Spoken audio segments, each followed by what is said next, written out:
Allez, bonjour à tous, j'espère que vous allez bien. Aujourd'hui, analyse de Polkadot, puisque ça panique beaucoup, vu qu'on casse de gros niveaux, on fait une mauvaise journée là.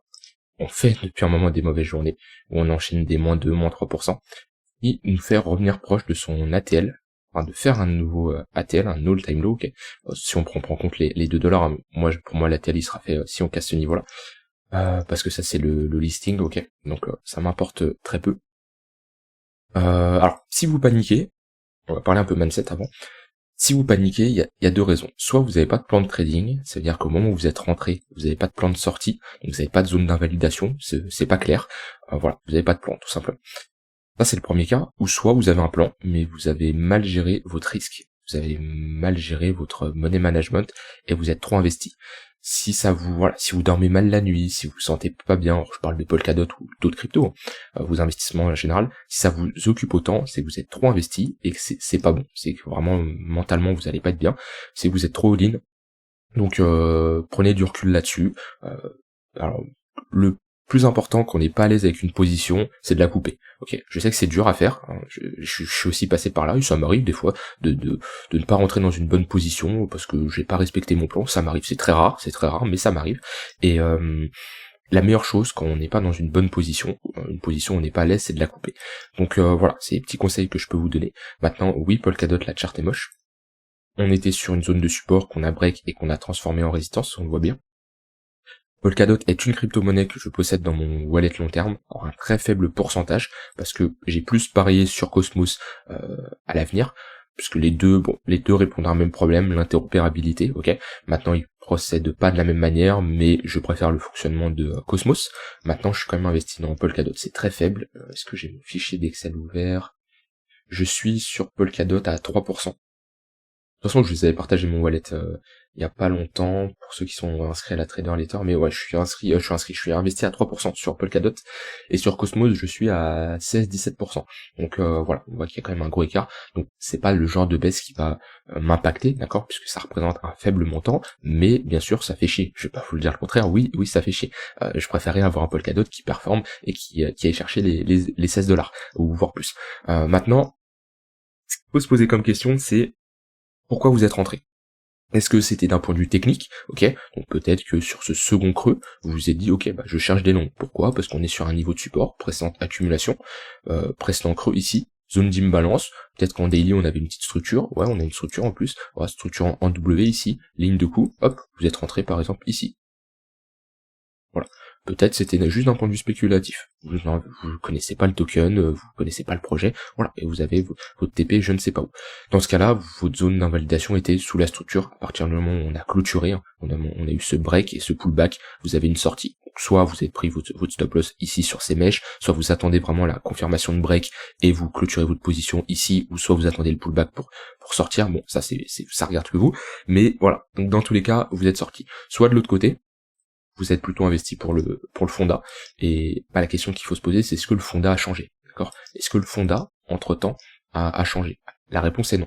Le fonda reste assez solide, selon moi, mais ça n'empêche que c'est pas parce qu'on a un fonda qui est solide que le prix ne peut pas baisser, et on a ici le contraire sous les yeux. Votre zone d'invalidation en tant qu'investisseur, il y a deux cas. Soit, il y a trois cas.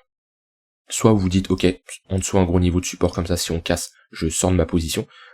Voilà, par exemple sur le BTC, vous dites, là si je prends le BTC, vous dites, ok, si en weekly on casse ce niveau-là, bah je sors de ma position et je rentre peut-être plus bas, ok. Alors ça c'est un peu de l'investissement slash trading parce que vous essayez quand même de sortir de votre position pour éviter de hold un token qui va aller plus bas pour essayer de racheter plus bas, ok. Ça c'est le premier cas. Le second cas, ça va être les 0 $. Vous dites, ok, moi le projet est excellent, je rentre, mon risque est bien maîtrisé, et ma zone d'invalidation c'est les 0 $. Autrement dit, le projet meurt, tout simplement. Et assez rare, pour la plupart des gens, ça peut m'arriver de le faire éventuellement, mais c'est rare aussi, c'est un stop loss de manière temporelle. Ou quand vous rentrez, quand vous investissez, vous dites, ok, si ce token-là n'a pas performé dans les 6 prochains mois, dans les 2 prochaines années, donc par exemple si Polkadot, dans les 2 prochaines années, si on a un nouveau cycle n'est pas au-dessus des 10 $, je sors de ma position, j'invalide parce que ça voudra dire que c'est un mauvais investissement. Voilà. On a plusieurs manières de chercher comme ça à sortir de position. Maintenant, pour rentrer en position, Moi, je mélange en général l'analyse fondamentale, l'analyse de la tokenomics, enfin, je fais un mix des deux, fondamental, tokenomics, l'analyse du projet, ok, et l'analyse technique. L'analyse du projet va vous permettre de savoir dans quoi rentrer. Parmi toute la liste qu'il y a sur CoinMarketCap, il y a énormément de merde, ok, et ça va vous permettre de filtrer et de récupérer une quinzaine, vingtaine de cryptos, éventuellement, qui vous intéressent. Et l'analyse technique va vous permettre de savoir quand rentrer. Pourquoi? Parce qu'on peut avoir un très bon projet, si la charte est verticale et on est ici, je ne rentre pas, c'est pas possible, c'est trop tard. Pareil, si on a une charte qui est comme ça, ok, on n'a pas d'historique et on est, allez, je vais faire même un truc horrible, qui est comme ça, je ne rentre pas ici, parce que là c'est acheter un couteau qui tombe, il n'y a pas de gros niveau de support. Il y a une différence entre une charte comme ça et une charte comme ça. Où là, c'est différent. Là, je peux rentrer, parce que j'ai un gros niveau de support, ok. Donc, voilà globalement comment je chercherai à rentrer. C'est pour ça que sur Polkadot, j'avais renforcé vers les 5,6$ par là, parce que j'avais des conditions. Maintenant, est-ce que là, je chercherai à renforcer? Non, la charte est dégueulasse, et si on fait un all-time low, ça serait vraiment moche. Quand on fait un all-time low, comment savoir qu'on peut poser un bottom? C'est tout simplement une zone d'accumulation, comme on a eu ici. On fait exactement la même chose, et on a la validation d'une structure. Alors, ici, creux, sommet, creux, plus haut que le précédent, ça nous indique que les investisseurs, les acheteurs qui sont rentrés ici, maintiennent leur ordre en positif, ok, ils défendent au moment où on a ce pullback là, breakout de notre ligne de coup, et ensuite, en général, on a un pullback, bon là, différent, on a tout pump parce qu'on était en bull market, mais en général, quand on fait des structures en W, c'est pas aussi un pump d'un coup, d'accord, mais c'est ce qu'on aimerait voir. Donc, on peut pas prévoir à l'avance spécialement où sera le bottom de Polkadot, ok, on peut pas l'anticiper, mais ce qu'il faudra surveiller, c'est attendre une zone de prix, où le marché va se calmer, où les investisseurs, les acheteurs vont se dire, ok, c'est intéressant, ici de maintenir une zone de prix qui défend, créer un niveau de support comme on a créé ici. La différence, c'est que faut break, d'accord? Parce que là, c'était un range, ok? Là, c'est un range, ok? On est globalement bloqué entre deux bornes, et cassure à la baisse, vainqueur des vendeurs, cassure à la hausse, vainqueur des acheteurs. Soit on cherche à se positionner sur des niveaux de support comme ça, en prenant le risque que ça peut casser, parce qu'on n'a pas de confirmation, soit on attend le breakout, ici, le break, et le pullback, sur cette ligne de coup, pour là se dire, ok, les acheteurs ont remporté la bataille, c'est un bon niveau qui sera sûrement défendu. Plusieurs manières, vous voyez, de fonctionner. Donc, voilà, patienter, on peut mettre des extensions de Fibo, hop, de ce niveau-là. Alors je vais me mettre en logarithmique, parce que là, sinon, ça va quoique 2,5$. Ouais, non, j'ai pas besoin de me mettre en logarithmique ici. Donc, techniquement, l'extension de ce niveau-là, je vais être plus précis. C'est vrai que c'est un petit niveau, j'ai pas besoin de me mettre en log. L'extension de ce niveau-là, la cassure, ça peut nous emmener ici. Ça, c'est ce que dit l'extension de Fibonacci. C'est une prise de profit théorique. Si je mets une extension sur ce plus gros niveau, et là je vais me mettre en logarithmique. Ici en log. Ici en log. Tac.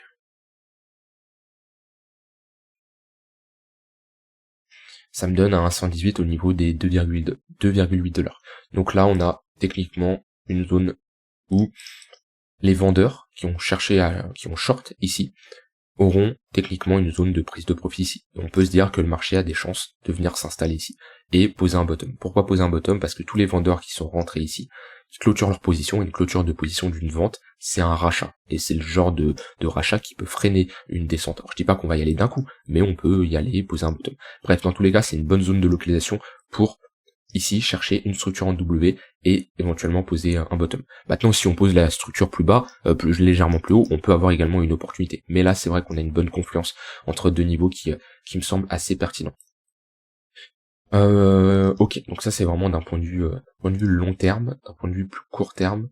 Je voulais voir juste sur CoinMarketCap parce que je parlais du listing sur Binance, mais ça se trouve Polkadot avait plus de prix avant, mais je crois pas. Je crois qu'il avait été directement listé sur Binance. Ouais, c'est bien ça. Ouais, c'est bien ça, il avait directement été listé sur Binance. Juste vérifier. Alors, maintenant, d'un point de vue un peu plus court terme, on est toujours sous nos moyennes mobiles, sous le tunnel daily, office de résistance. Là, sur du vraiment plus court terme, toutes les moyennes mobiles sont orientées à la baisse, donc n'allez pas me chercher à long ici. N'essayez pas de buy the dip, comme la plupart disent, buy the dip. Bon, voilà, c'est clairement bearish. Toutes les moyennes mobiles sont orientées à la baisse, même si on pousse à la divergence haussière, là, sur du 1h-4h, c'est de la contre-tendance. Donc non, le mieux à faire, c'est de chercher des pullbacks. des pullbacks sur des moyennes mobiles, 15 minutes, 1 heure, 4 heures.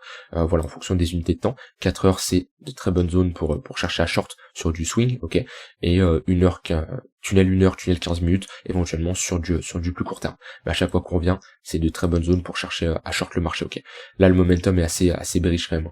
Même si on diverge, bon, en daily, on doit bien enfoncer, ouais, en daily on enfonce. Donc sur du plus court terme, on pourrait retracer et venir chasser tous ces sommets, hein, hop, faire quelque chose comme ça, et avoir une continuation baissière. Hein, revenir chercher cette zone on prend cette liquidité, confluence tunnel 1 heure, c'est une zone où on pourrait venir chercher. Maintenant, faites pas de la contre-tendance là-dessus, vous allez vraiment vous faire défoncer.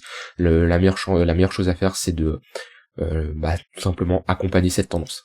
Une tendance, ça se prolonge plusieurs fois et ça se retourne qu'une seule fois. Donc n'essayez pas d'anticiper un bottom, vous allez vous faire rect, parce que tous ceux qui l'anticipent d'un point de vue technique depuis un moment, ils n'arrivent pas à l'avoir. Peut-être ici c'était le bottom pour certains, ils se sont fait stop. Ici ils se sont fait stop. Ici ils pensaient, ils se sont fait stop. Donc voilà. Faites du trading là-dessus, mais jouez dans le sens de la tendance, soyez malin. Voilà, pas grand chose à ajouter de plus sur Polkadot. On verra ce qu'il nous fait dans les prochaines semaines. Est-ce que je suis déçu? Je m'attendais pas d'avoir une cassure de ce niveau-là. Maintenant, est-ce que j'avais pas prévu ça, que je suis piégé, que ça y est, c'est la fin, je panique celle? Non, absolument pas. Pas de souci, mon risque est géré, mon plan est maintenu, et je sais totalement ce que je fais.